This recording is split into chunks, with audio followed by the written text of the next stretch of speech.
알쓸신앙.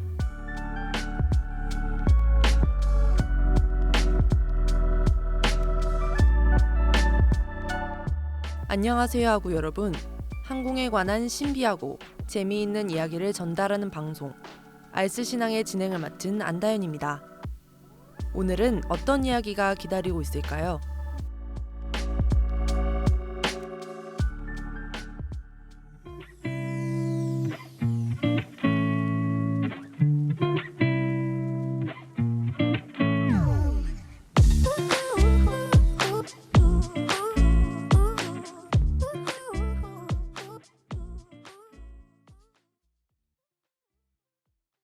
오늘은 항공사 수화물 규정의 변화에 대해 이야기를 해보려고 합니다. 우리가 공항을 이용할 때 출발층과 도착층이 나뉘어져 있죠. 이는 1999년 일본에서 발생한 항공기 납치 사건 때문입니다. 7월 23일 일본 하네다 공항에서 삿포로 공항으로 가는 ANA 항공 061편이 니시지와 요우지라는 한 청년에 의해 하이제킹을 당하는 사건이 발생합니다. 평소 항공과 철도에 관심이 많았던 요우지는 머리는 비상했으나 대인관계에서 큰 어려움을 겪어 회사 생활을 접고 정신과 치료를 받고 있었는데요.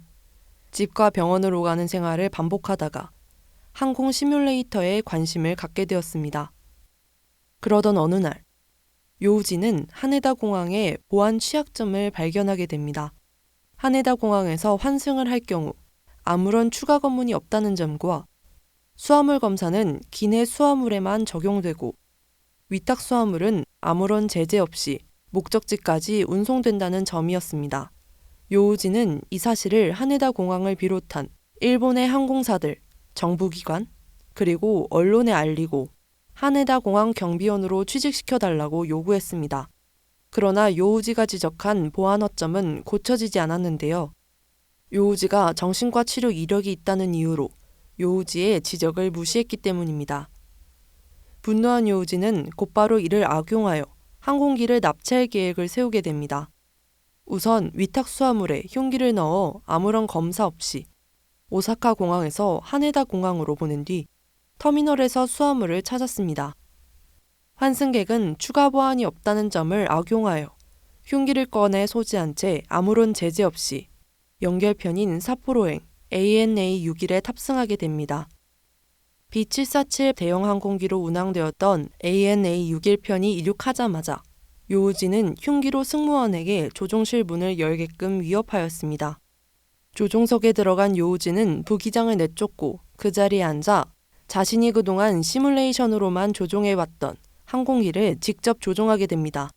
그러면서 요우지는 목적지를 삿포로에서 요코타로 변경할 것을 요구하였고 기장은 이를 수용하여 요코타 공항에 착륙을 시도하게 됩니다. 그러나 요우지는 본인이 직접 착륙을 하고 싶었고 기장에게 조종관을 넘기라고 요구했으나 장애물 충돌을 우려한 기장은 이를 거부했고 이에 분노한 요우지는 기장의 어깨와 목을 갖고 있던 흉기로 찔러버립니다. 다행히 기장의 비명소리를 들은 승객과 부기장이 강제로 조종석으로 진입을 시도했고 부상당한 기장과 요우지를 끌어내고 요코타에 비상착륙을 성공하게 됩니다. 그러나 안타깝게도 기장은 끝내 목숨을 잃고 맙니다. 이 사건을 계기로 환승편을 이용하는 모든 승객에 대한 추가적인 보안 검색이 전 세계 공항에 의무적으로 도입된 것을 비롯해 공항의 도착층과 출발층을 엄격하고 철저하게 분리하였고 위탁 수화물에 대한 엑스레이 검사도 지금까지 철저히 진행되고 있습니다. 노래 한 곡 듣고 수화물에 대한 또 다른 비밀 알려드리겠습니다.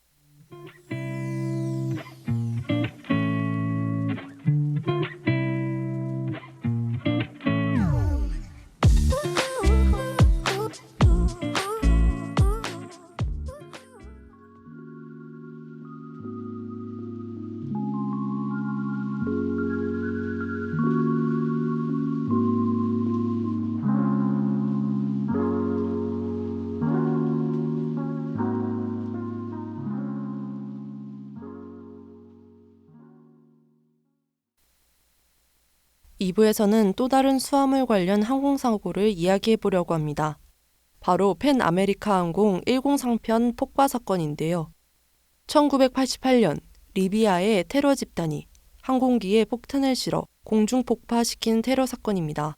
당시 페남 103편은 대서양 횡단 노선으로 독일 프랑크푸르트 공항을 출발하여 영국 런던의 히드로 공항과 미국 뉴욕 JFK 공항을 거쳐 디트로이트 공항으로 가는 황금 노선이었습니다. 사회주의 반미 국가였던 리비아는 당시 쿠데타에 성공한 카다피 정부가 집권하고 있었고 미국에 대한 지속적인 테러 위협을 가했는데요. 그러던 와중 미국이 같은 반미 국가인 이란의 민항기를 격추시키는 사건이 발생하고 이로 인해 이란을 비롯한 중도 국가들이 반미 감정이 더욱 격화되어 리비아가 계획적으로 미국 여객기를 공중 폭파시킨 사건입니다. 테러번 알 메그리히는 프랑크푸르트에서 비행기를 탑승하면서 수화물 속 폭탄을 실었고 중간 경유지인 런던에서 본인만 비행기에서 내렸습니다. 당시 수화물은 최종 목적지인 미국 뉴욕으로 운송 중이었기 때문에 알 메그리히의 폭탄이 그대로 실린 채 비행하다 스코틀랜드 로커비 상공에서 폭파되었습니다. 당시 항공기는 B747 대형 여객기로 피해 규모가 상당했는데요. 탑승자 259명이 전원 사망하였고 심지어 스코틀랜드 로커비 상공에서 폭발하여 지상으로 추락하던 기체 파편이 민가에 떨어지면서 로커비 주민 11명까지 사망하는 참사가 발생하고 말았습니다. 이 사건이 발생하기 3년 전 인도에서도 종교 분쟁으로 인해 항공기 테러가 발생했었는데요. 소수 종교인 시크교가 힌두교 정부의 불만을 가지고 벌인 테러입니다. 캐나다 몬트리올을 출발해 런던을 경유하여 뉴델리 공항으로 가는 에어 인디아 편에 테러범은 폭탄이 담긴 수화물을 싣고 경유지인 런던에서 본인만 내렸습니다. 폭탄은 결국 대서양 한가운데에서 폭발해 탑승자 329명 전원이 사망했습니다. 위 두 사건으로 인해 국제민간항공기구 아이카오와 미국 연방항공국 FAA는 수화물 폭탄 테러 방지를 위한 방안에 대해 논의하였는데 우선 기내 수화물뿐만 아니라 위탁 수화물에 대한 보안 검색도 대폭 강화되어 폭탄이 탑재되어 있는지 여부를 엑스레이로 반드시 검사하게끔 하였습니다. 즉, 오늘날 우리가 체크인을 할 때 위탁 수화물을 수속하면 엑스레이 검사가 끝날 때까지 5분가량 대기하는 이유가 여기 있는 것이죠. 또한 두 사건 모두 테러범이 중간 경유지에서 연결편을 고의로 탑승하지 않고 테러범들의 짐만 항공기에 탑재되어 최종 목적지까지 운송되는 과정에서 공중 폭파가 일어난 점을 고려해 탑승자와 수화물이 반드시 일치한다는 것을 확인한 후에 항공기가 이륙하도록 규정이 변경되었습니다. 실제로 화구 여러분이 경유지에서 연결편을 놓치거나 수속 후 출발편을 놓친다면 해당 항공기에 실린 위탁 수화물은 절대로 최종 목적지까지 가지 않고 지연이 발생하더라도 비행기에서 다시 하기 처리를 한 후에 비행기가 이륙하게 됩니다.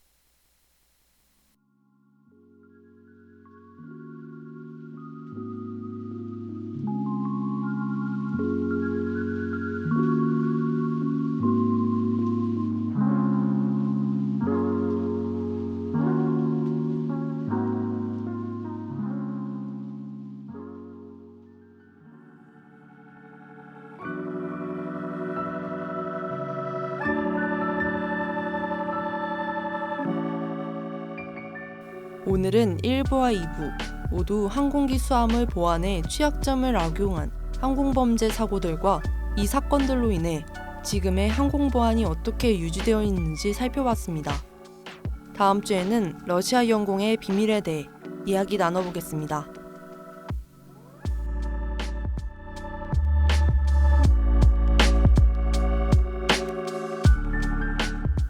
지금까지 들으신 알쓸신앙 제작 및 기술의 고유진, 진행의 안다현이었습니다. 감사합니다.